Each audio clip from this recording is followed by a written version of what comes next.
Okay, for the good of the cause for the board, first I'll turn for our high school report. Hi, good evening. First and foremost, I'd like to talk about the AP IPPL team.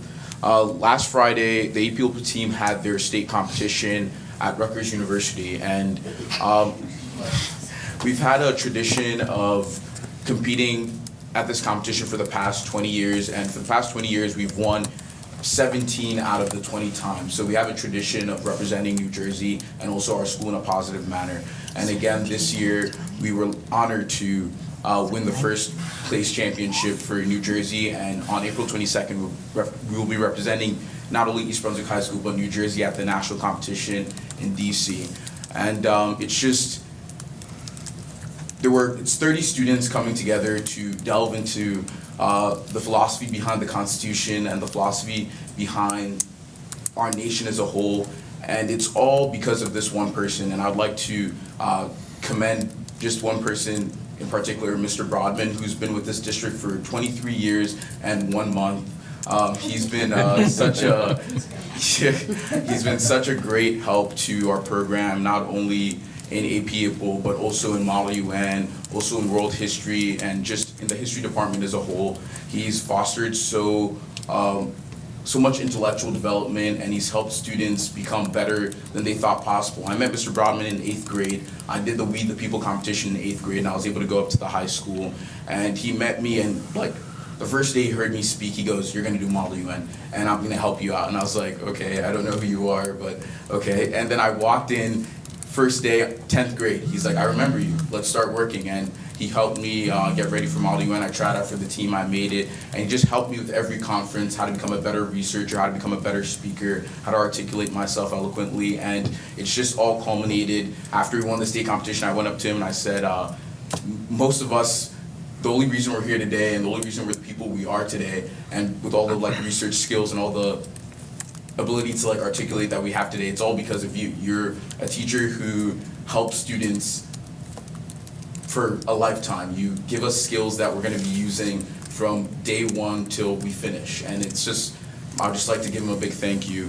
I'd also like to talk about the St. Joe's game. The St. Joe's game had a big turnout, as Mr. McAvoy mentioned earlier, and it was just, the energy in that room was crazy. It was one of the first games we've had in the new gymnasium, the first time I've been to the new gymnasium, and everyone just loved it.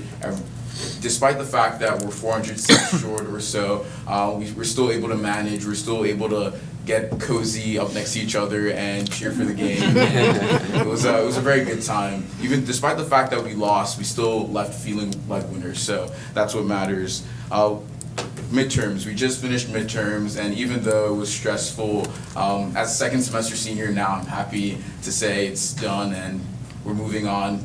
Midterms went over without a breeze. Everyone studied really hard, I should say, and everything was fine. And I'd also like to talk about the BYOD, the BYOD policy we talked about earlier. I'd like to commend the technology department.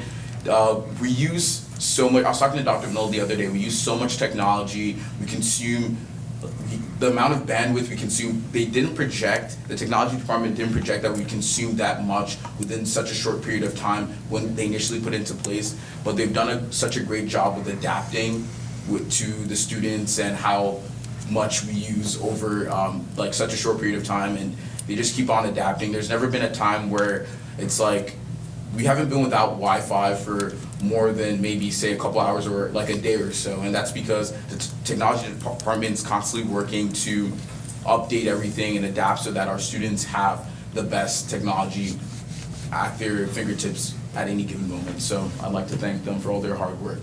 Thank you. I just have a question for you.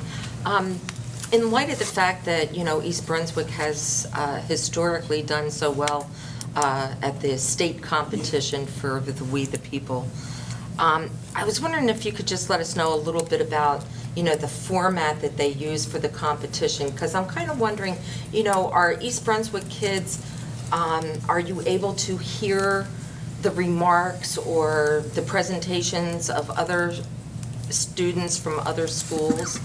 And are you at that time going, what in the world are they doing? They don't know what they're talking about.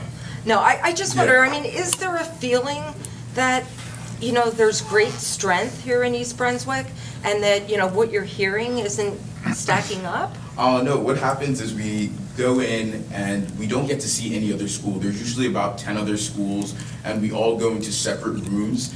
And what happens is, I'm Unit 1, so there's 6 units per school. I'm Unit 1, so I delve into the philosophy of the Constitution, and I have 3 other kids in my unit. So we sit in front of a panel of judges, and the judges come in, and they have different judges for every unit, and these judges only focus on that unit. So say Dr. Valesky, Mrs. Becker, and Mr. Giuliani were the judges for Unit 1. They would be the judges for all the Unit 1 sections for all the schools, so that they can have an objective view of all the different schools. We'll give our speeches. We give a 4-minute speech in the beginning, and then we have 6 minutes of questioning based off what we talked about. And we get 3 questions 5 months in advance, and we have to practice on these 3 questions, but only 1 question will be picked on the day of the competition. So luckily they picked our second best question for my unit. So if we'd gotten our worst question, we'd all just smiled and I don't know what we would have done. I guess we would have improvised on the spot, but luckily we got our second best question and we were able to answer the questions.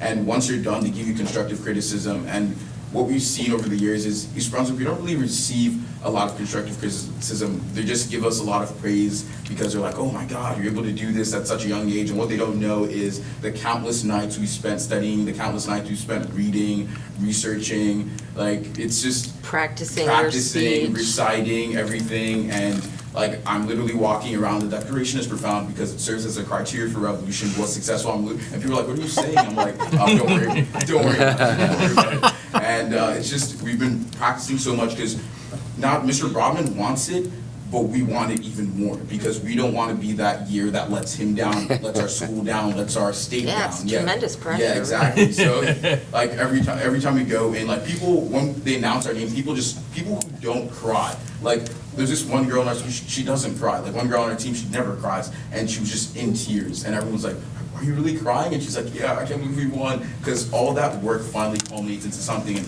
I think what the other schools miss is they don't have that level of dedication and that level, I can't imagine, if it wasn't for Mr. Brodman constantly pushing us, I can't imagine 17-year-olds sitting down for 5 months and just reading books and researching and reciting quotes and learning quotes and like encountering different questions about what the revolution is, why the revolution was in the minds of the colonists before a drop of blood was shed on the battlefield, like just different questions. No other school has that time and has that ability to really sit down for that. Like our toughest competition, West Windsor, Plainsboro South, and they've always been a tough district to compete against.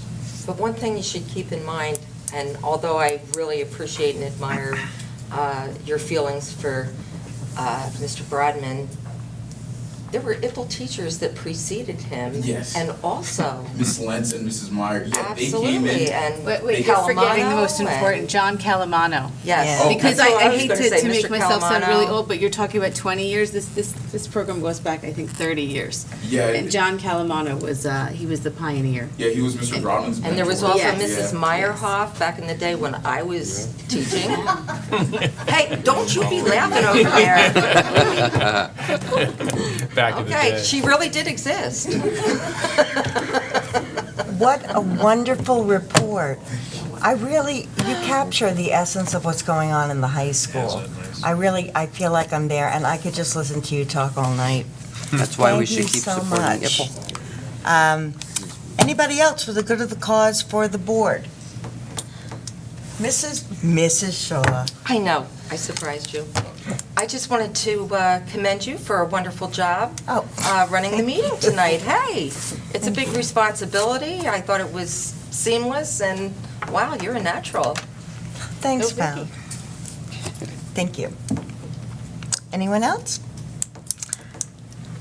We have no need for a closed session, so may I have a motion to adjourn? So moved. So moved. Moved by Dr. Cohen, seconded by Mrs. Shaw. All those in favor? Aye.